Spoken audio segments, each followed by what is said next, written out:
Hello friends, welcome to SSC crackers. और इस channel पे फिर से आपका बहुत बहुत स्वागत है। तो इस वीडियो में हम लोग एसएससी जीडी 2025 एग्जाम के लिए इकोनॉमिक्स से रिलेटेड बेस्ट 100 एमसीक्यू क्वेश्चन का रिवीजन करने वाले हैं। ठीक है, तो बहुत ही इंपॉर्टेंट सेशन है। तो जीडी के एग्जाम में आपको एक से दो क्वेश्चन इकोनॉमिक्स से आपको देखने को मिल सकता है। ठीक है, और मैंने पूरी कोशिश की है कि जितने भी इंपॉर्टेंट क्वेश्चन हो सकता है उसका उसको जो है आपको रिवीजन करवा दे। ठीक है, तो चलिए ये इकोनॉमिक्स का वन शॉट वीडियो है। स्टार्ट करते हैं फर्स्ट क्वेश्चन के साथ। पहला क्वेश्चन है कि किसी राष्ट्र के लिए प्रति व्यक्ति आय की गणना देश की राष्ट्रीय आय को उसके डैश द्वारा विभाजित करके की जाती है। तो किसके द्वारा जो है विभाजित करके की जाती है? पर कैपिटा इनकम जो है वो हम कैसे कैलकुलेट करते हैं?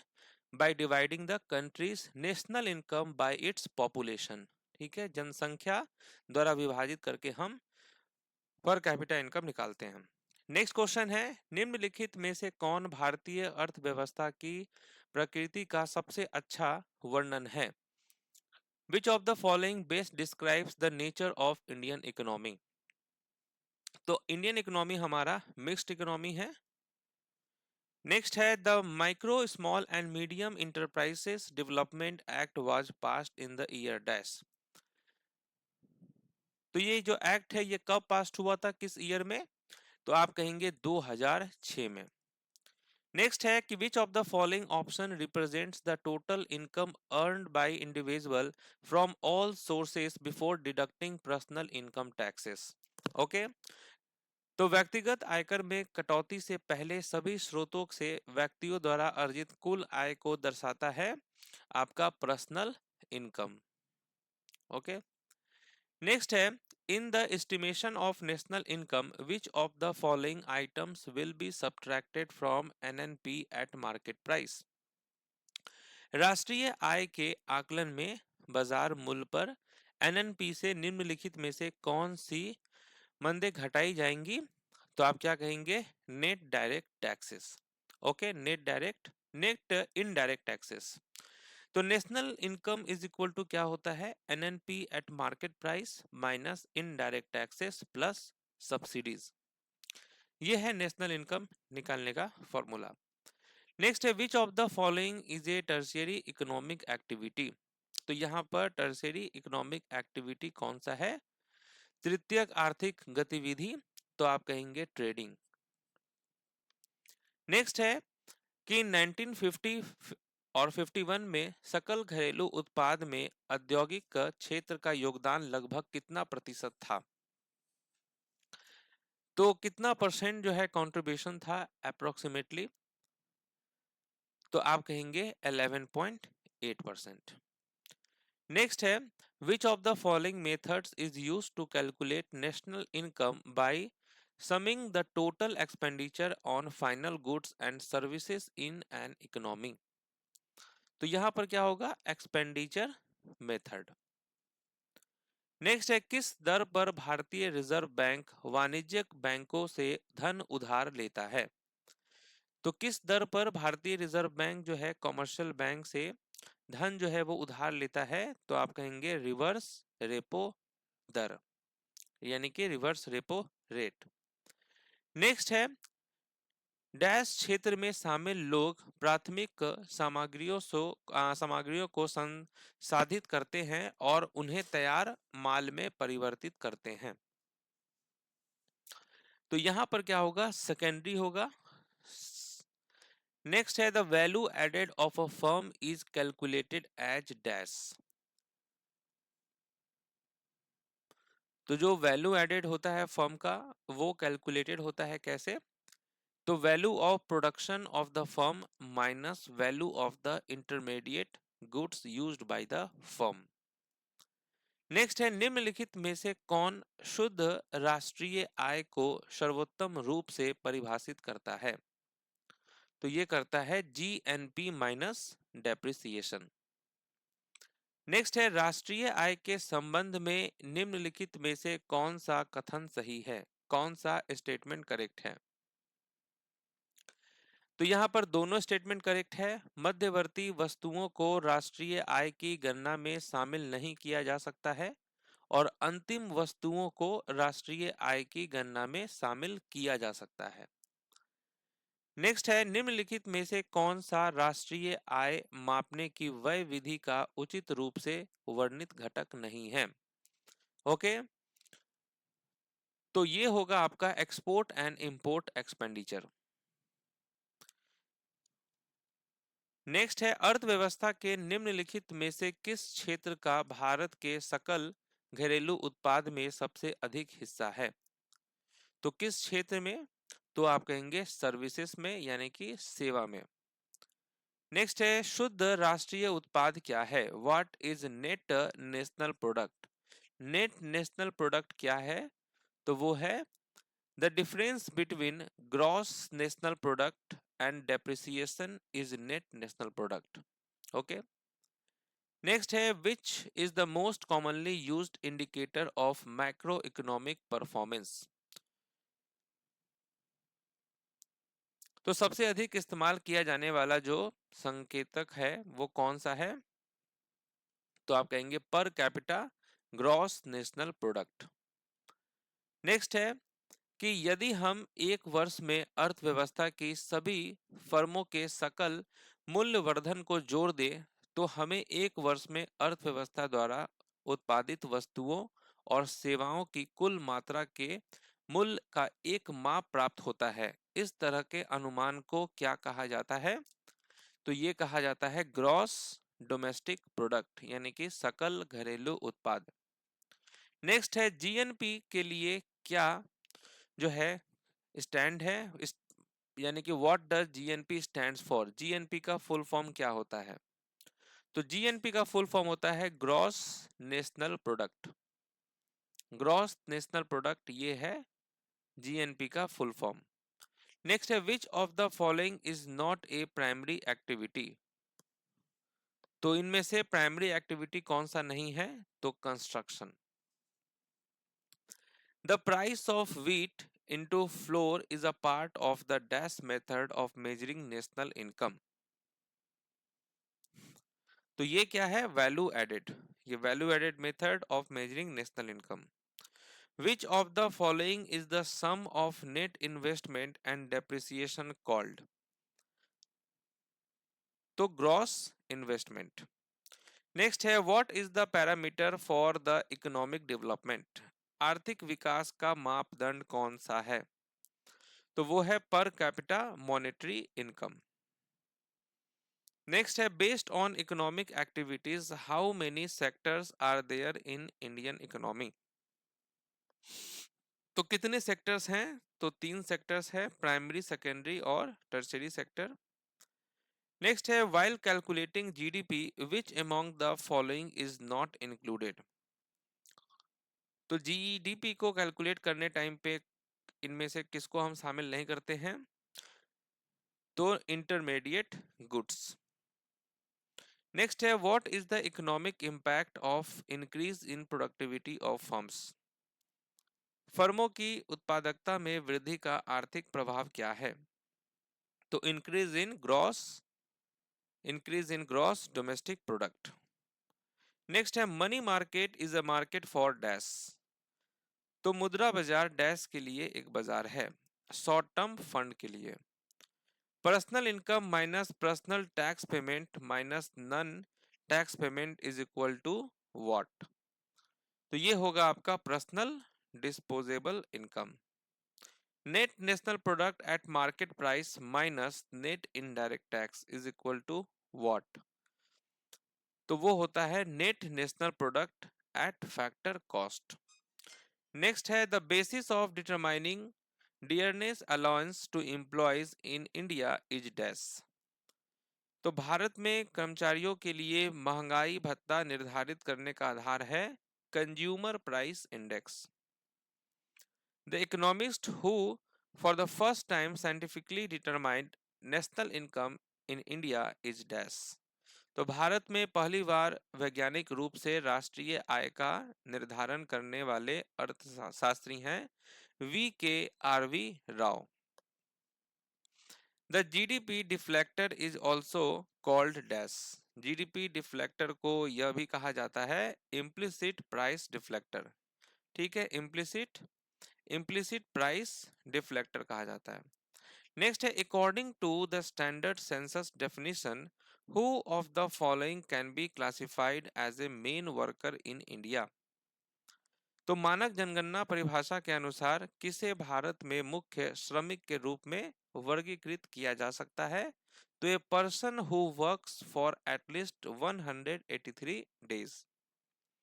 नेक्स्ट है निम्नलिखित में से कौन सी बेरोजगारी का प्रकार अधिकतर शहरी क्षेत्रों में पाया जाता है? तो विच of the following types of unemployment is mostly found in urban areas? तो वो होता है एजुकेटेड अनएम्प्लॉयमेंट, शिक्षित बेरोजगारी। नेक्स्ट है डैश एक संकेतक है जिसका उपयोग भारत में व्यावसायिक संरचना और बेरोजगारी का विश्लेषण करने के लिए किया जाता है। तो ये है लेबर फोर्स पार्टिसिपेशन, श्रम बल की भागीदारी।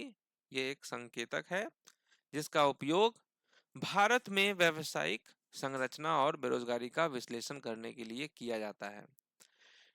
नेक्स्ट है कौन सा भारत में बेरोजगारी दर की जनगणना कौन सा भारत में बेरोजगारी दर की गणना करने की विधि को सही ढंग से परिभाषित करता है? तो ये होगा श्रम बल में व्यक्तियों के बीच बेरोजगार व्यक्तियों का प्रतिशत। नेक्स्ट है दादा भाई नौरोजी स्वतंत्रता पूर्व भारत में डैश की अवधारणा पर चर्चा करने वाले पहले व्यक्ति थे। तो दादा भाई Naoroji was the first person to discuss the concept of dash in pre-independence India। तो वो है पॉवर्टी लाइन, गरीबी रेखा। नेक्स्ट है when workers move from one job to another job is known as dash. Okay, जब कर्मचारी एक नौकरी से दूसरी नौकरी की ओर जाते हैं तो उसे क्या कहते हैं? Frictional unemployment. भारत में छिपी हुई बेरोजगारी मुख्य रूप से किससे संबंधित है? तो किससे संबंधित है? एग्रीकल्चरल सेक्टर से। ओके। नेक्स्ट है who is the author of the book poverty and un British rule in India. Poverty and un British rule in India पुस्तक के लेखक हैं दादा भाई नौरोजी। नेक्स्ट है भारत में गरीबी रेखा के आकलन के लिए किस समिति की सिफारिशों का पालन किया जा रहा है? Which committee's recommendation are being followed for estimating poverty line in India? तो तेंदुलकर कमिटी। नेक्स्ट है which of the following statements is correct regarding the demand curve. तो डिमांड कर्व के रिगार्डिंग कौन सा स्टेटमेंट करेक्ट है? तो यहाँ पर दोनों स्टेटमेंट करेक्ट है कि it is a graphical depiction of the demand function और it reveals the quantity demanded by the consumer at each price. Next है final goods are divided into how many classes. अंतिम वस्तुओं को कितने वर्गों में बांटा गया है? तो ये टोटल जो है आपको कंजम्पशन गुड्स और कैपिटल गुड्स में डिवाइडेड किया गया है। Okay, final goods are divided into how many classes? तो consumption goods and capital goods. Next है इनमें से कौन सा कारण किसी वस्तु को अंतिम वस्तु के रूप में पहचाने पहचाने जाने का सही कारण है? Okay, which of these is the correct reason for a good to be identified as a final good? तो आप कहेंगे it is not processed further by a producer. Next है डैश दो वस्तुओं के उन सभी संयोजनों को दर्शाता है जिन्हें उपभोक्ता किसी निश्चित बाजार मूल्य पर तथा आय के निश्चित स्तर के भीतर खरीद सकता है। तो यहां होगा बजट रेखा, बजट लाइन। नेक्स्ट है परिवर्तन वर्क को निम्न नामों से भी जाना जाता है। Okay, the transformation curve is also known as the production possibility curve. Next है what would happen to the demand curve when there is an increase in the price of substitute product? Okay,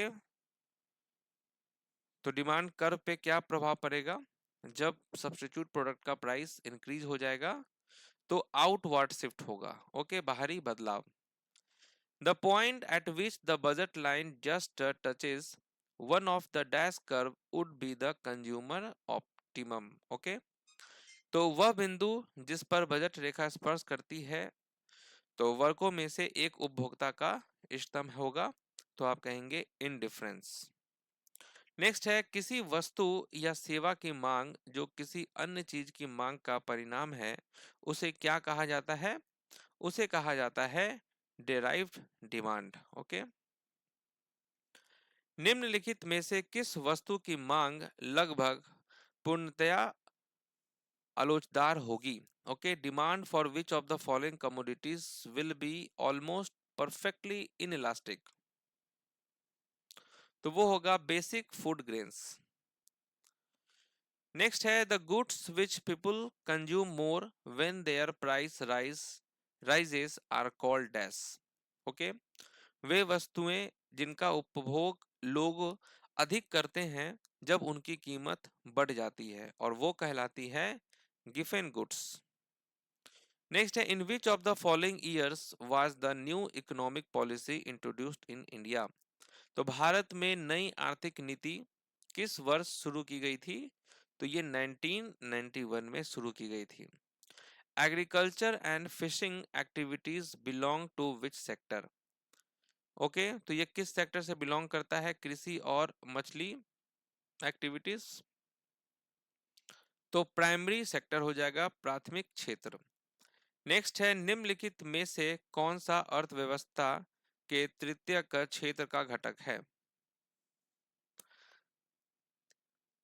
तो क्या हो जाएगा?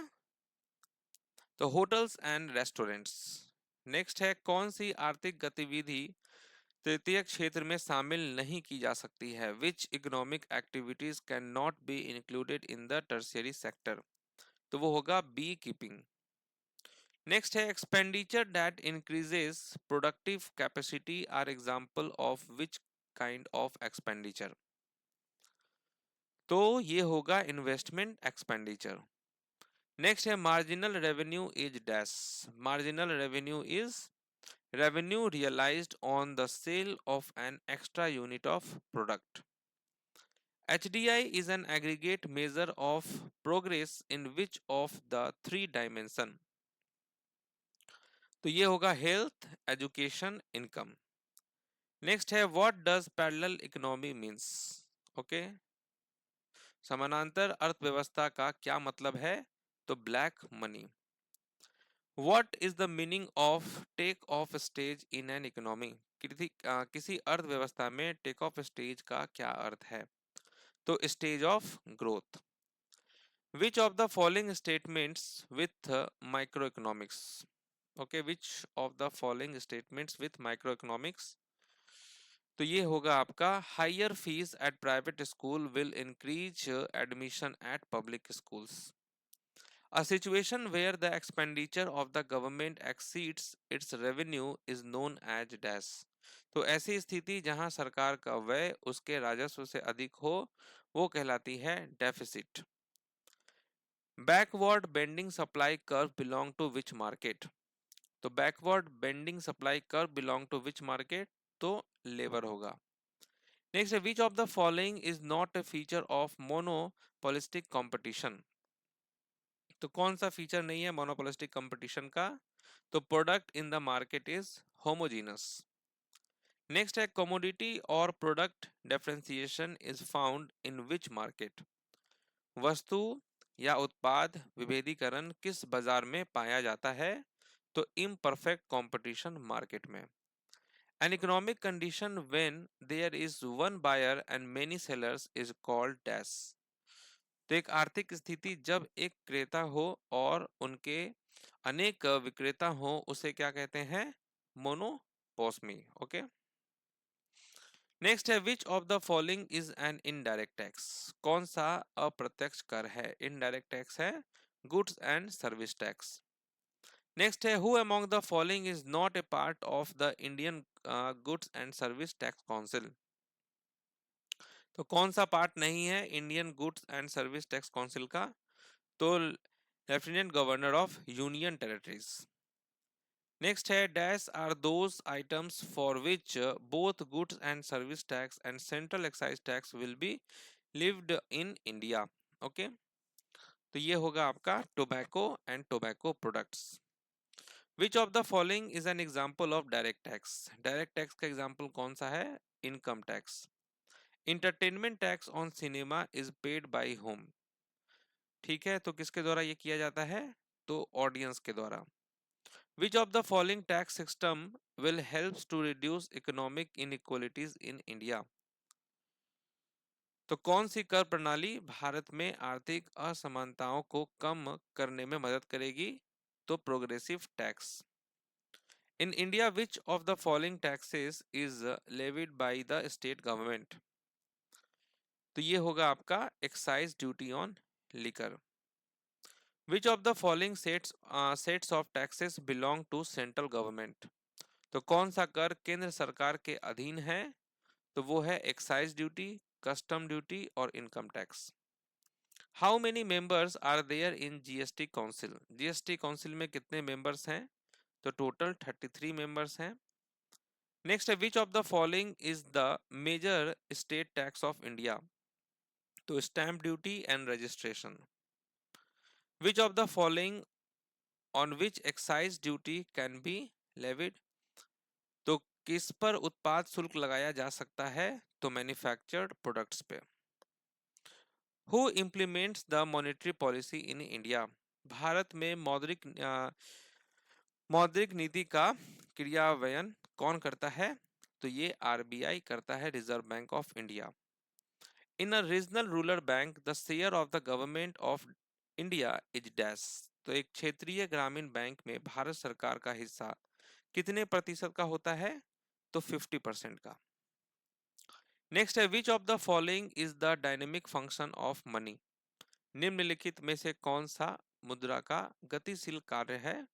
तो वो है credit and liquidity is the basis of cash. Which of the following is not commodity money? तो इसमें से कौन सा कमोडिटी मनी नहीं है? तो यूटेंसिल्स है।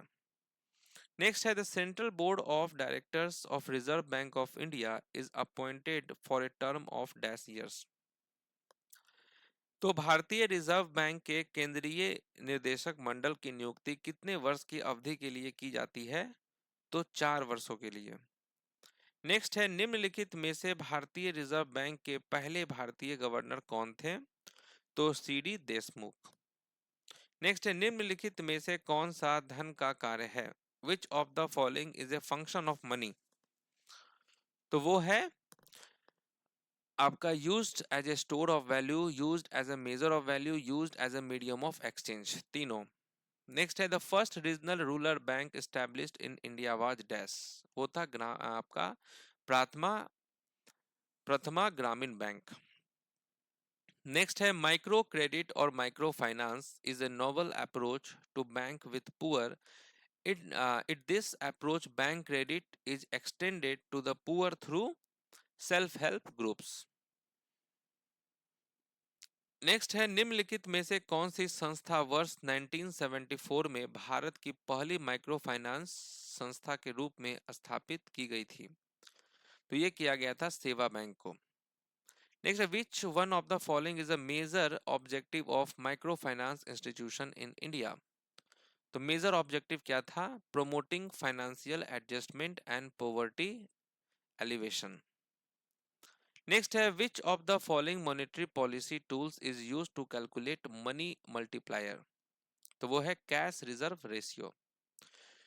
भारत में माइक्रो फाइनेंस संस्थानों का नियामक कौन है? तो वो है आरबीआई। नेक्स्ट है to discourage lending borrowing in the economy the central bank can dash.